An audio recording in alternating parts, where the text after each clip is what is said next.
इस घोर कलिकाल में ना तो व्यक्ति जप कर सकता है ना तप कर सकता है, लेकिन अगर वो भगवान की भक्ति कथा के माध्यम से करे और कथा सुने और कथा के अनुसार चले और अपना आचरण कथा के अनुसार सुधार ले तो निश्चित रूप से उसे वैकुंठ में स्थान भी मिलता है और जगत में उसे सम्मान भी मिलता है।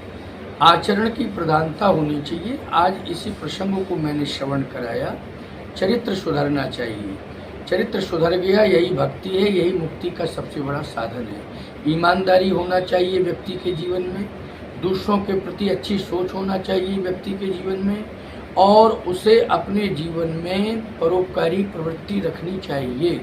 तो निश्चित रूप से उसे मुक्ति भी मिल जाएगी और उसका कल्याण भी हो जाएगा। आए तो अपने अपने स्तर से सब कर रहे हैं। बहुत से लोगों ने कथा को व्यवसाय भी बना लिया है, लेकिन कथा व्यवसाय नहीं है। कथा एक विचार है, कथा प्रभाव नहीं है, कथा एक स्वभाव है और भाव है। इसलिए कथा को हमेशा गुरु परंपरा से कहनी चाहिए और गुरुमुखी होकर के कथा सुननी चाहिए।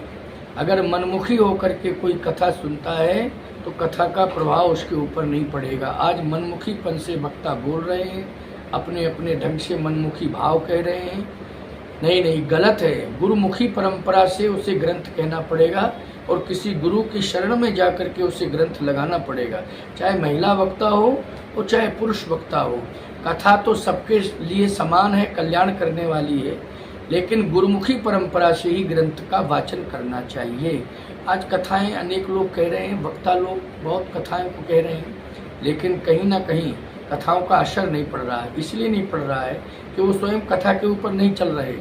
कथा कह रहे हैं लेकिन कथा के अनुसार चल नहीं रहे हैं। तो करनी कथनी में जहाँ भिन्नता होगी वहाँ निश्चित रूप से परिवर्तन नहीं होगा, और करनी और कथनी एक हो जाएगी, वहाँ जीवन में परिवर्तन होगा और समाज में भी परिवर्तन होगा। प्रदीप मिश्रा जी ने बरसाने में आकर के राधा रानी के दरबार में अपनी शरणागति ले ली और उन्होंने क्षमा याचना भी कर ली। तो जब क्षमा याचना मांग ली है तो प्रदीप जी अब दोष मुक्त हो चुके हैं, इसलिए अब उनके बारे में नहीं कहना चाहिए, क्योंकि क्षमा जो मांग लेता है उस व्यक्ति को क्षमा ही मिलनी चाहिए। इसलिए वो क्षमा के योग्य हो गए हैं, क्योंकि उन्होंने बरसाने में आकर के राधा रानी के चरणों में अपना प्रणिपात किया है और संतों से क्षमा मांगी है। ब्रजवासियों ने माफ़ कर दिया है। जब कोई क्षमा मांगता है तो माफ़ करना भी चाहिए, और ब्रजवासियों ने विश्वास से माफ़ किया है। अब कोई ऐसी बात नहीं है उनके प्रति किसी ब्रजवासी का कोई ऐसा नकारात्मक भाव नहीं है। उन्होंने क्षमा मांग ली। ब्रज की विशेषता है कि ब्रजवासी प्रेमी होते हैं, भगवान कृष्ण प्रेमा अवतार हैं, इसलिए ब्रज के जितने भी वासी और निवासी हैं वो प्रेम की प्रधानता में परिपूर्ण हैं, इसलिए वो प्रेमियों को हृदय से लगाते हैं। वो प्रदीप मिश्रा को ब्रजवासियों ने स्वीकार इसलिए कर लिया है कि राधा रानी के दरबार में उन्होंने क्षमा मांग ली है। वो राधा रानी को जब क्षमा कर दिया है राधा रानी ने, तो ब्रजवासी तो अपने आप स्वीकार कर ही लेंगे। राधा रानी ने क्षमा कर दिया, ब्रजवासियों ने उन्हें स्वीकार कर लिया है। ब्रजवासी तो बड़े निर्मल हृदय के होते हैं, बड़े परोपकारी भी होते हैं और बहुत प्रेमी होते हैं और भगवान कृष्ण की भक्ति से परिपूर्ण होते हैं। इससे ब्रजवासियों की तो महिमा ही कुछ अलग है। उनके बारे में जितना ही ज़्यादा कहेंगे उतना कम ही होगा।